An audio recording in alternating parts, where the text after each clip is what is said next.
When you look at the origin of the word, it turns out that there's something interesting hidden in the Latin origin of the word distraction, that if you ask people, what is the opposite of distraction?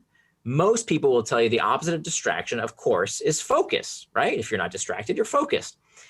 But that's not actually the case. That the opposite of distraction is not focus. The opposite of distraction, if you look at the Latin origin of the word, the Latin origin comes from trahare, which means to pull, and they both share the same root word. The opposite of distraction is not focus, it is traction.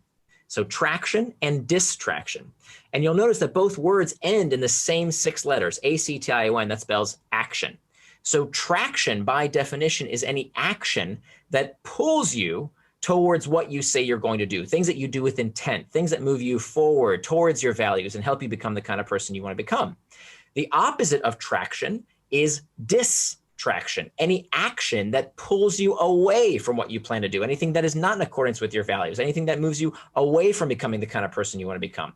So this is really important for 2 reasons. Number one, anything can be a distraction, right? So my daily routine used to be, I'd sit down at work and I'd say, okay, I'm not going to get distracted. I'm not going to procrastinate. Nothing's going to get in my way. I'm going to work on that big project that I've been delaying. Here I go. I'm going to get started right now, right away.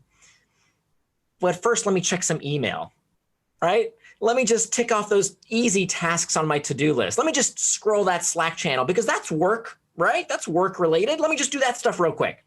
And what I didn't realize is that that is the most dangerous, pernicious form of distraction, is the kind that tricks you into prioritizing the urgent at the expense of the important.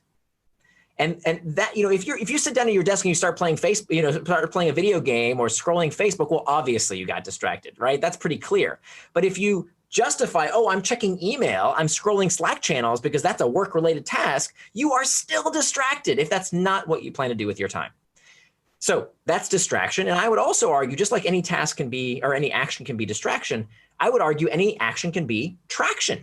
So I am not in this camp of Chicken Little tech critics that tell us that technology is hijacking your brain, that it's addicting everyone, that it's, the powerful algorithms have rendered us powerless. Rubbish. It is totally unscientific, disempowering nonsense.